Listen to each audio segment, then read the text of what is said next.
Bienvenue dans Itrema, l'émission littéraire de Laïcidad, la chaîne en balado-diffusion de l'Union des familles laïques, avec Philippe Foussier et présenté par Sébastien Collin.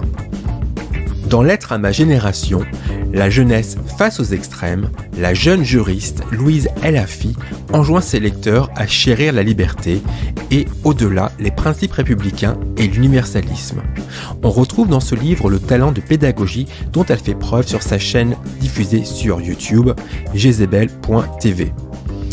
Donc dans cette lettre à ma génération, celle des trentenaires, Louise El Hafi souligne le pessimisme qui la caractérise, son absence d'idéal ou encore son attrait pour les extrêmes. Elle lui dit qu'elle n'aime pas la liberté dont elle a hérité.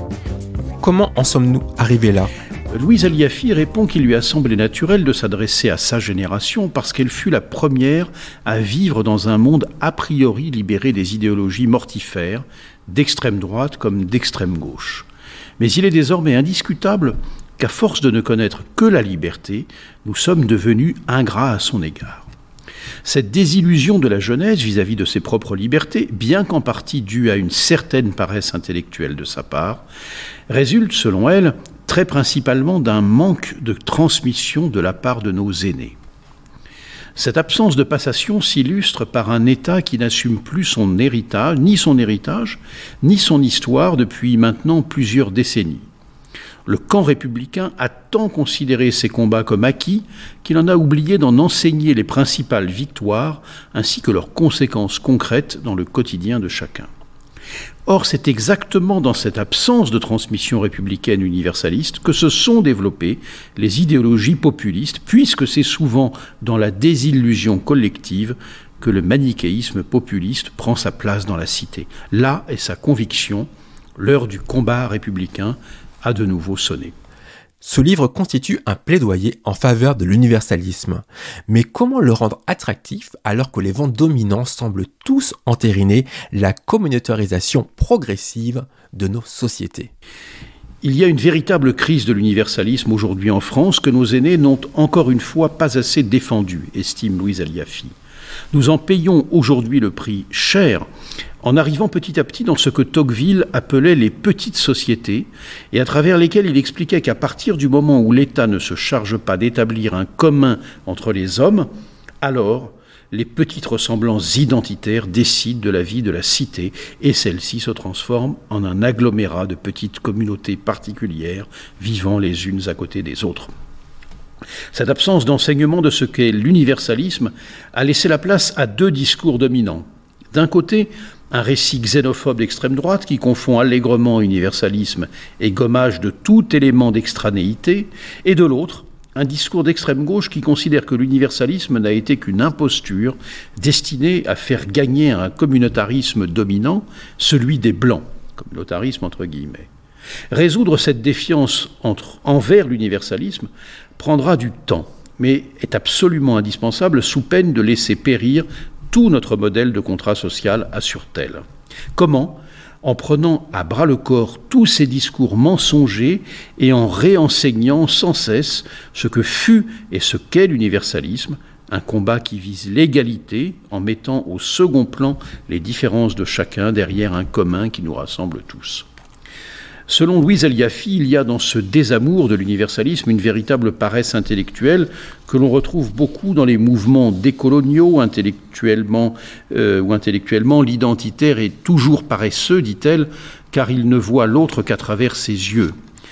En rencontrant l'autre, il verra un noir, un blanc, une femme, un homosexuel ou un musulman. L'universalisme, lui, requiert une exigence intellectuelle de tous les instants pour percevoir ce qu'est l'autre au-delà de son identité de surface. En effet, quand l'intersectionnel dit par exemple « je ne peux pas aborder ce sujet car je ne suis pas personnellement victime de racisme », l'universaliste va réussir à se mettre dans la peau de l'autre en disant « je n'ai pas la même origine ou couleur de peau que lui, mais je peux me mettre à sa place parce que je suis son égal en tant qu'être humain et ma connaissance de notre histoire fait que même si je ne suis pas directement victime, je suis capable de dire « plus jamais ça ». Louise El Hafi poursuit. Je suis moi-même française, libanaise, avec des origines palestiniennes. Je ne suis pas juif. Pourtant, l'universaliste que je suis est capable de faire mienne l'histoire de la Shoah. Pourquoi ? Parce que l'universaliste ne se voit pas comme une identité qui regarde une autre identité, mais comme un être humain qui regarde un autre être humain. Là réside, selon elle, toute la beauté du combat universaliste qui fait primer l'intellect sur l'affectif, peu importe la couleur de peau, l'origine, le sexe ou la religion. Ces victoires transcendent absolument tout. Binationale, franco-libanaise, Louise El Hafi évoque à plusieurs reprises le Liban et ses 18 communautés dans son ouvrage. Quels arguments majeurs en tire-t-elle pour convaincre les inconvénients de ce mode d'organisation sociale ?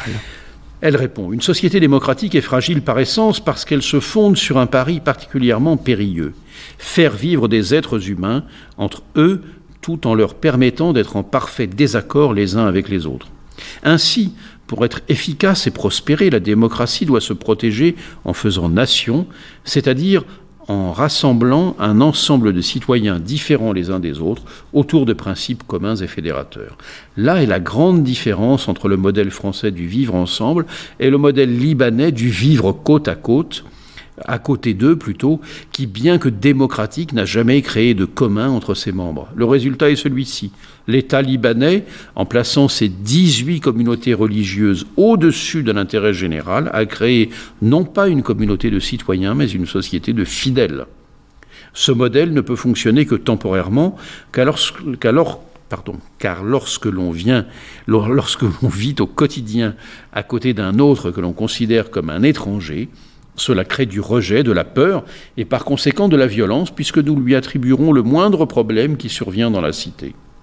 Sombrer dans l'identitarisme, c'est se mettre dans la position de toujours choisir son camp, non pas en fonction de l'intérêt de tous, mais selon une appartenance individuelle. C'est ce qui fait que nous pouvons nous transformer, selon les mots d'Amin Maalouf, en massacreurs et que nos identités peuvent devenir meurtrières, selon le titre de son livre « Les identités meurtrières », publié il y a une vingtaine d'années.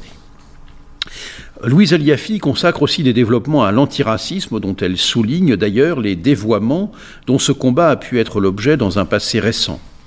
Elle met en cause la condescendance dont font preuve certains antiracistes occidentaux à l'égard des personnes d'origine étrangère.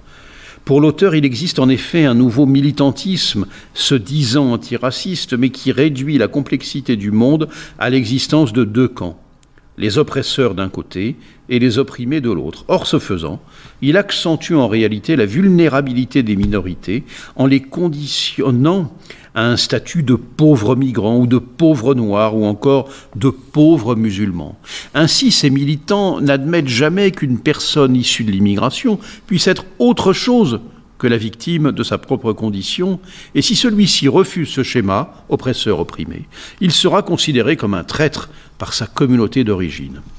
Or, il s'agit bien ici d'un discours raciste traditionnel de la hiérarchie des races, qui place les Blancs au sommet et qui considère les non-Blancs comme éternellement victimes et qui devraient donc être aidés avec condescendance. Autrement dit, cette lutte prétendument antiraciste se nourrit des schémas racistes eux-mêmes. Par ailleurs, toujours en vertu du même schéma manichéen, certains militants ou intellectuels vont pardonner les pires actes lorsqu'ils sont commis par des, entre guillemets, racisés, qui ne sont forcément que des victimes du, entre guillemets, racisme d'État dans lequel ils vivent. C'est ce que Majid Nawaz appelle le racisme de faible standard, c'est-à-dire ne pas s'indigner lorsqu'une personne issue de l'immigration exprime sa misogynie, du chauvinisme, de l'antisémitisme ou du racisme, mais exiger, à contrario qu'un blanc soit à la hauteur, lui, des valeurs démocratiques libérales. Or, les victimes de ce double standard sont en réalité les minorités, puisqu'on leur limite leur horizon, on rabaisse leur potentiel et on les juge comme des personnes dont la culture serait en fait moins civilisée. L'auteur plaide avec passion en faveur de la laïcité. Quel antidote convoquer pour contrer ce poison pernicieux qui l'a fait désormais apparaître à beaucoup comme une notion opposée à la liberté ? Jamais, nous dit Louise El Hafi, un concept aussi créateur de liberté n'a été aussi peu compris que la laïcité. Pour contrer les discours mensongers qui essaient de faire croire, notamment à la jeunesse, que la laïcité serait liberticide, il faudrait non seulement en réenseigner les principes, mais surtout expliquer ce que serait notre société sans laïcité, une société bien moins libre. C'est aussi la raison pour laquelle elle convoque autant dans son livre l'exemple libanais, qui est le modèle anti-laïque par excellence. Il faut selon elle également rappeler à l'ordre ceux qui rêvent d'une liberté illimitée à l'américaine, en rappelant que la vraie liberté n'est jamais absolue. La liberté absolue de chacun ne se soucie pas de l'autre et limite donc forcément les libertés de tous. Notre société française s'est créée sur l'idée que pour que chacun soit libre, chacun doit limiter un peu ses propres libertés au nom du respect de l'ordre public. Là est le seul moyen de rendre efficace le contrat social.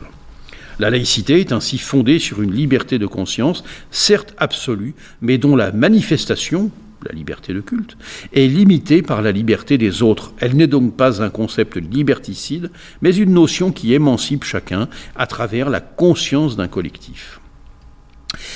Louise Eliafi met aussi vigoureusement en garde sa génération contre l'extrême droite et notamment le discours zémourien. Elle mobilise des exemples historiques pour démontrer le danger de cette idéologie.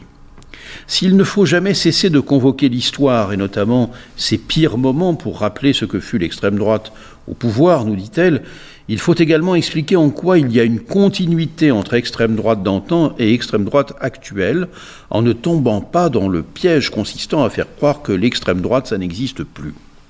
Qu'on ne s'y trompe pas, nous dit-elle. Il existe une véritable continuité entre les idées portées par une Marine Le Pen ou un Éric Zemmour et leurs ascendants boulangistes ou maurassiens. En dehors du rappel indispensable de notre histoire, cela fait trop longtemps que le contre-discours républicain consiste à dire à l'électorat d'extrême droite qu'il est raciste, poursuit Louise Eliafi. Tout d'abord, cet argument ne fonctionne que très peu, car une grande partie de l'électorat de Marine Le Pen est plus souvent intéressée par les questions sociales que par l'identitaire, et ensuite, parce qu'il serait, selon l'auteur, plus utile d'expliquer qu'on ne porte jamais atteinte aux libertés d'un seul individu sans porter atteinte à celles de toute une nation. La preuve étant avec l'exemple hongrois porté au nu par l'extrême droite française. À son arrivée au pouvoir, Viktor Orban n'a pas seulement, entre guillemets, fait passer immédiatement des lois anti-migrants, il a également mis à mal une grande partie des contre-pouvoirs nécessaires dans un état de droit, à savoir la liberté de la presse et le pouvoir constitutionnel.